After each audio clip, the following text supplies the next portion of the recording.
சிவம் அன்பே சிவம் அனைத்தும் சிவம் முற்றும் சிவம் முடிவும் சிவம் முதலும் சிவம். ஓம் சிவம். இன்று தங்கத்தின் விலை மிக உயர்வாக வருகிறது. இதற்கு காரணம் யார்? இதற்கு காரணம் அரசியல், நாட்டை ஆளும் கட்சிக்காரர்கள், அரசியல்வாதிகளே. காரணம் இவர்கள் வாங்கும் லஞ்ச பணம், கமிஷன் பணம், வெளிநாட்டில் வரும் பொருள்களுக்கும் கமிஷன், இலவசமாக தரும் பொருள்களுக்கும் கமிஷன், கமிஷன் கமிஷன் கமிஷன் என்று பல வகையில் லஞ்சமும் வாங்கி கொண்டு இது கணக்கில் வர பணத்தை என்ன செய்வது என்று தெரியாமல் தங்கத்தை வாங்கி அடுக்கிக் கொள்கிறார்கள். காரணம் அதற்கு வரி கிடையாது.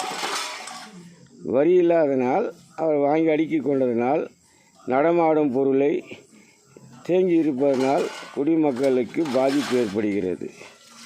இவர்கள் நாட்டை காக்க வந்திருக்கிறார்களா அல்லது குடிமக்களை அழிக்க இருக்கிறார்களா என்பது நன்று யோசியுங்கள்.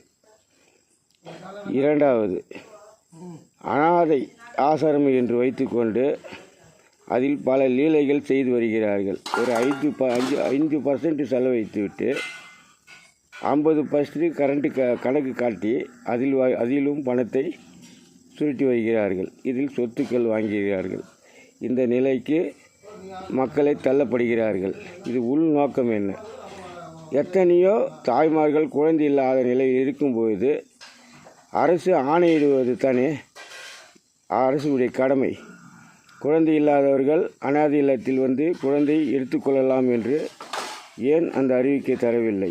எதற்கு அனாதை ஆசிரமம் என்று வைத்துக்கொண்டு அது பிள்ளைகள் வளர்ந்த பிறகு அதில் பாலியல் தொல்லை, பல வகைகளில் அவர்களுக்கு தொல்லை கொடுத்து செயல்பட்டு வருகிறார்கள். ஆட்சியாளர்கள் அன்று ஈசாலிங்கத்தை 150 ஏக்கராக்கு காட்டை அழித்து ஈசாலிங்கத்தை வைத்து அவர் வழிபட வைத்து அங்கு எத்தனை பிரச்சனைகள் உருவாகுகிறது? அதற்கு மூலாதாரம் யார்? கட்சிக்காரர்களே. இத்தனையும் பல வகையில் மர்மமாக செய்து கொண்டு வருகிறீர்கள். இன்று